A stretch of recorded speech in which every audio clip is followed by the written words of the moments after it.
Hi guys, and welcome back to class. Today we're going to read the following title and subtitle: The Revolution Will Not Be Televised, poem by Jill Scott Heron, 1970. The Revolution Will Not Be Tweeted, article by Malcolm Gladwell. And then you're going to ask yourself, how are these two titles similar and different? And what can you infer about their relationship? So these are the two titles. How are they the same? How are they different? Our essential question for this lesson is, how do people affect social change? And our focusing question is, what strategies do people use to affect social change? For this lesson, we're in our reveal stage. What does a deeper exploration of strategies for social change reveal? And for our examine stage, why is synthesizing evidence important?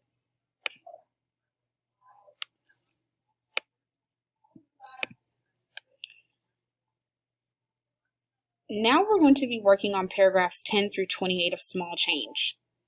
And I want you to look for distinctions that Gladwell makes between two types of activism. A distinction is a contrast between two similar things, a comparison that highlights their differences. So for example, network activism was built around weak ties on paragraph 15. But strategic activism attacks deeply rooted problems. Then explain how does Gladwell distinguish between network activism and strategic activism, and what is the overall effect of these distinctions? What does the pattern, paragraph 13, that Gladwell identifies reveals about his definition of strong tie activism?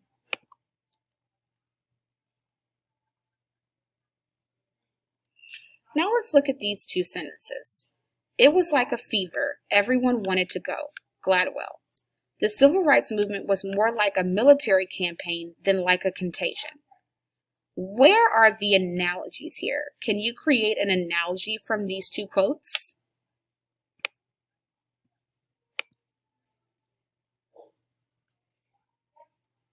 Then look back in the sentence or in the paragraphs and find lines that show evidence of the analogy. So if it was like a fever, inside of the article, it says it was like a fever, everyone wanted to go. Fever always kind of gets to everyone. Like if people get sick, it's contagious. People get it a lot. So that's why it's an analogy. So what is like something that everyone wanted to go to inside of the article? How does Gladwell's use of fever as an analogy for activism develop the article? And why, according to Gladwell, is fever an insufficient analogy for effective strategies for social change? We seem to have forgotten what activism is. Gladwell. Write 2 to 3 sentences that explains how the analogy of military operation reveals what Gladwell believes that activism is.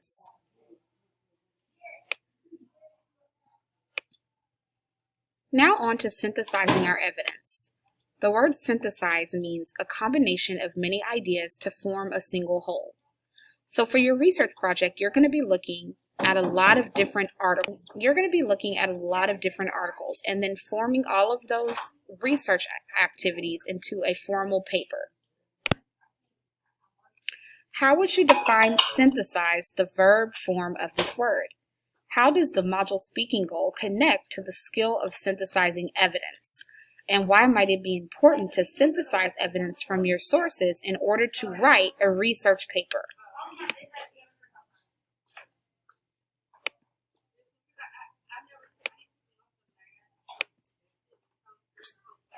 So let's look at these words: texture, perspective, line, form, and installation. Imagine touching this sculpture. How might it feel? How might the texture affect our ideas about the piece? Forced perspective is the use of illusion to make an object appear farther away than it actually is. How did Puryear force the perspective in this work? How has the sculptor used line in his work? And then examine the form of this three-dimensional object. What does a closer examination of the sculpture's form in its space reveal? The work has been wired into place 3 feet above the ground rather than attached to the wall or the floor. With knowing this, which element do you find most interesting in Ladder for Booker T. Washington, and why? To end today's lesson and our content framing question in our reveal stage, it says, what does a deeper exploration of strategies for social change reveal? And how does Gladwell's point of view relate to the article's subtitle, Why the Revolution Will Not Be Tweeted? For tonight's homework, continue your fluency. Handout 19A. Now let's look at the word consciousness and diffusion. Using context clues, try to define the word consciousness in paragraph 9. The word consciousness is a noun. It means a state of being aware, the general thoughts and sentiments of a group of people. Which of these definitions matches the context of the sentence in paragraph 9? Now try to use your context clues to figure out what the meaning of the word diffusion means in paragraph 16 in small change. The word diffusion means the large scale of dispersion of something. Now write one sentence in your response journal that includes the words consciousness and diffusion to explain one of Gladwell's points about technology and social change.